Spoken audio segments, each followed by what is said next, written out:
Oke, welcome back teman-teman. Selamat datang di series terbaru kita, C Challenge Series. Di series ini kita akan lebih sedikit belajar tentang dasar-dasar bahasa pemrograman C dan lebih banyak belajar bagaimana menggunakan bahasa C untuk menyelesaikan problem-problem atau permasalahan yang diberikan. Gitu. Dan tujuan dari series ini adalah kita ingin melatih nalar atau logik kita supaya kita semakin lihai memanfaatkan program atau menggunakan program untuk menyelesaikan masalah-masalah yang ada. Gitu. Dan di video kali ini kita akan belajar atau topik yang akan kita angkat adalah topik rekursif. Buat teman-teman yang belum familiar tentang apa itu rekursif, bagaimana cara kerjanya atau apa manfaatnya dalam bahasa pemrograman, bisa cek link di description. Kita akan taruh video yang membahas rekursif dari series C Learning series kita. Gitu ya. Dan di tiap video akan diberikan 1-2 problem yang akan kita bahas dan kita pecahkan bersama-sama. Begitu. Dan untuk video kali ini kita akan mendapatkan satu problem, yakni seperti ini. Diberikan sebuah positif integer n dan tugas kita adalah untuk menjumlahkan setiap angka dari 1 sampai n dan tampilkan hasilnya berapa. Kayak gitu. Contohnya, n adalah 6. Kita diberikan sebuah angka 6. Dan kita harus menghitung berapa 6 tambah 5 tambah 4 tambah 3 tambah 2 tambah 1. Gitu ya. Atau berapa 1 tambah 2 tambah 3 tambah 4 tambah 5 tambah 6. Gitu. Yang hasilnya 21. Kayak gitu. Oke. Nah, kita akan langsung masuk saja. Buka di devc-nya. Kita akan buka file baru. Terus file. Terus jangan lupa di save.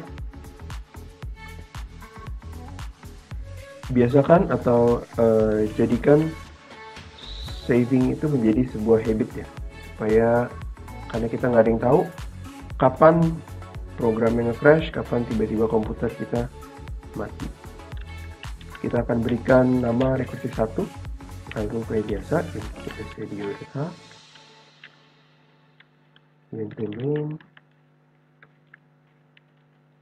return 0. Oke, berarti kita diberikan satu buah data ya, satu buah positif integer n, berarti kita akan tampung dulu int n, nilainya awalnya 0, kemudian kita scan f, %d, masukkan hasil inputnya ke dalam variabel n. Gitu. Oke, next step adalah karena kita akan menggunakan rekursif, kita bikin satu fungsi, namanya fungsi add, misalkan. Dia nerima satu parameter int n. Gitu ya. Oke. Nah, setelah ini apa yang harus kita lakukan? Di rekursif kita kenal dengan istilah base case atau case dasar.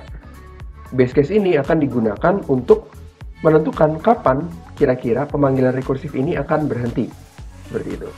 Contohnya, kalau misalkan di problem seperti ini, berarti pemanggilan rekursifnya akan berhenti ketika dia mencapai angka 1. Gitu kan ya. Karena kita nggak akan mungkin dia dari sini masih plus 0, plus min 1, plus min 2, gitu kan ya. Kita nggak mau ini terjadi kan, kita hanya mau menambahkan sampai ke angka 1, gitu kan ya. Oke, itu adalah base case kita. Berarti kita kasih kondisi aja. Kalau misalkan si n itu sudah kurang dari atau sama dengan 1, berarti mau kita lakukan apa? Kita return n saja. Gitu. Oke, tapi kalau enggak, yang mau kita lakukan apa? Kita mau return n ditambah, kita panggil lagi fungsinya, tapi sekarang n-nya kita kurang 1. Seperti itu. Jadi di setiap kali pemanggilan, kalau misalkan n-nya belum lebih kecil atau sama dengan 1, kita akan melakukan n yang sudah ada, kita akan tambahkan dengan hasil dari fungsi ini yang dipanggil kembali, tapi sekarang n-nya berkurang 1. Gitu ya. Sebelum kita masuk ke pembahasannya, kita akan cobain dulu ya. Berarti kita akan print f %d, koma, kita panggil aja fungsi f-nya, lalu kita masukkan nilai n. Begitu. Dan ini kita compile aja. Kita masukkan angka 6, contohnya 6. Hasilnya 21. Benar ya? Kalau misalkan kita cobain satu lagi, hasil yang angka yang jauh lebih simpel. Misalkan angkanya hanya 3, berarti kan 3 tambah 2 tambah 1, hasilnya harusnya 6. Seperti itu. Oke. Nah, apa yang sebetulnya terjadi di sini buat teman-teman yang masih belum paham, yang kita mau adalah seperti ini.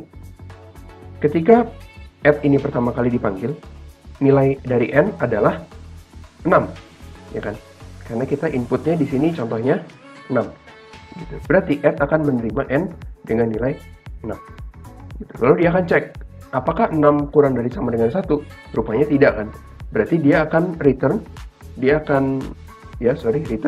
n plus panggil lagi fungsi yang sama, tapi sekarang n-nya 5. Gitu ya. Jadi kalau kita bisa catat di sini, return-nya adalah 6 tambah add 5. Gitu. Nah, sekarang add 5 ini nilainya berapa sih? Kita kan perlu tahu kan, ini kan pemanggilan fungsi. Kita perlu tahu add 5 ini mereturn apa. Berarti sekarang add akan dipanggil tapi dengan nilai 5. Gitu. Nah, dicek lagi, apakah 5 kurang dari sama dengan 1? Tidak juga. Berarti dia akan return 5 tambah add 4.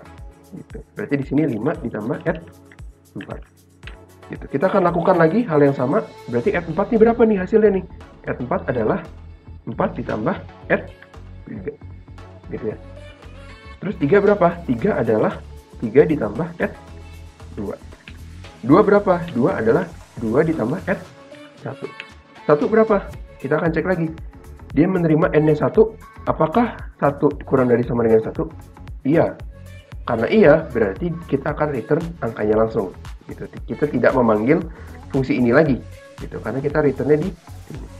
Gitu. Berarti 1 adalah 1. Seperti itu ya. Nah, karena add 1 itu nilainya 1, berarti ini kita bisa ganti aja. Add 1 ini udah ketemu nih, hasilnya adalah 1. Berarti 2 tambah 1, 3. Oh, berarti kita tahu add 2 ini hasilnya adalah ini, 2 tambah 1. Berarti 3 tambah 3. Gitu. Nah, berarti add 3 kita udah tahu juga nih hasilnya berapa. Add 3 hasilnya adalah 6. Kita bisa ganti aja. Nah, add 4 kita juga udah tahu berarti. Add 4 hasilnya adalah 10. Add 5 kita juga udah tahu hasilnya adalah 15. Berarti ketika add 6 dipanggil, dia akan menghasilkan nilai 6 ditambah 15 atau 21. Kayak gitu ya. Nah, apa yang terjadi kalau misalkan tidak, base case-nya tidak kita berikan, ketika di 1, ya dia akan tetap tambah add 0. Ya kan? Karena setiap kali dia memanggil, dia akan panggil add lagi, tapi nilai n-nya sekarang akan dikurang 1. Gitu. Berarti di sini kita panggil add 0, berarti 0 ditambah add minus 1. Seperti itu. Nah, ini minus 1, dan kita nggak akan berhenti-berhenti. Gitu. Kita akan terus sampai ke bawah. Programnya tidak akan berhenti. Seperti itu. Oke teman-teman, sebelum kita wrap up materi rekursif atau tantangan rekursif yang kali ini, ada sebuah tantangan teman-teman bisa coba kerjain. Yang diperlukan hanyalah sedikit modifikasi dari code yang sudah kita pelajarin, kita bahas bersama tadi. Tantangannya adalah seperti ini. Soalnya masih mirip, diberikan sebuah positive integer n, dan kita harus secara rekursif tambahkan setiap bilangan ganjil saja dari 1 sampai n dan display outputnya. Jadi kalau tadi kita tambahkannya 6, tambah 5, tambah 4, tambah 3, tambah 2, tambah 1, tambah 0. Sorry, ini nggak ada. Nah, kalau sekarang teman-teman bisa coba modifikasi code-nya supaya dia hanya menambahkan 5, tambah 3, tambah 1 saja. Kayak gitu ya. Oke. Kalau misalkan ada kesusahan, ada yang ingin didiskusikan, atau teman-teman ada yang ingin ditanyakan tentang topik atau tantangan atau problem yang dipecahkan kali ini, bisa tulis di kolom komentar. Terima kasih telah menonton. See ya.